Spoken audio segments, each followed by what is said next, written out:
Well, take a look at the screen. It's 3 p.m. and we're getting into that expiry hour, and that explains why we're seeing a big recovery from the day's low. Pull up a few stocks. Hindalco has spiked up from the day's low.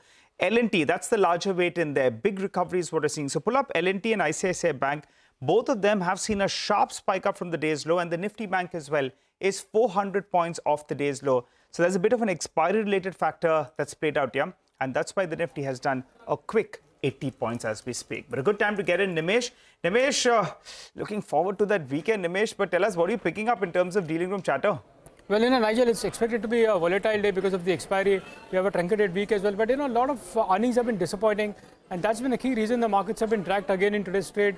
Well, the financials look a bit weak, but contrary to the screen, I understand there is a bit of buying interest back in the private bank stock from the larger FISO. That's the overall sense from as far as flows are concerned. There was a large block in PNB housing, but that's largely like an internal trade, so it won't impact much in terms of the actual flows, so to speak, from the FISO. That's a bit of a clarification. And again, the PSUs continue to outperform. Select PSUs have done well again in today's trade. So that momentum in the PSUs continue, but I think the volatility is largely because of the expiry today. But again, in terms of earnings, only select pockets have done well.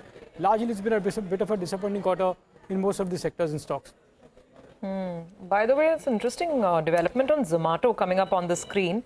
So Zomato has managed to get itself a payment aggregator license. Stock's a little volatile anyway, it's had a great run. I guess, Nigel, then what this means is that you can not just Zomato me some nice snacks for the evening, but Zomato me some money as well. But I don't know, it's a competitive landscape. You have a lot of payment aggregators already out there. So not quite sure how this fits in with their business plans.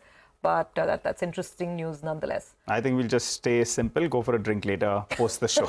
But let's get back to Nimesh. Nimesh, what are the stocks you're picking up in terms of news flow?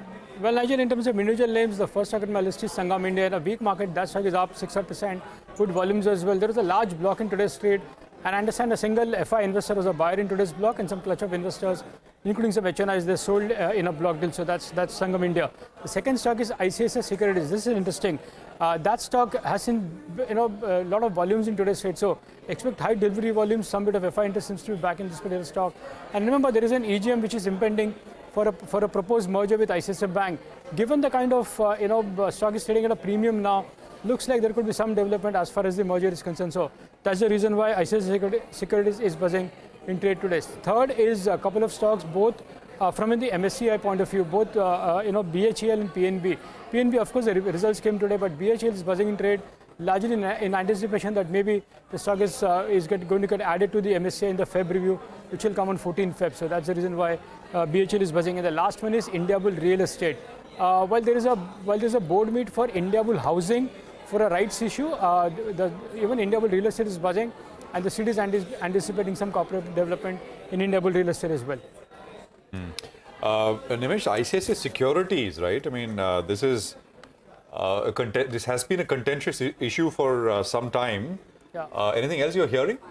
So, Prashant, one of the feedback is that maybe the merger may not go through because the minority shareholders may likely oppose the merger with ICICI Bank. If you look at the merger ratio, 67 to 100, which currently at this point suggests that ICICI is trading at a premium to ICICI Bank. So, at least the market is perceiving, and the stock market is indicating that maybe there could be some question marks. Either the merger doesn't go through, or the merger ratio gets revised in favor of ICICISecurities. And remember, ICICI is the only stock in that broking space which has relatively underperformed in the last 6-8 months.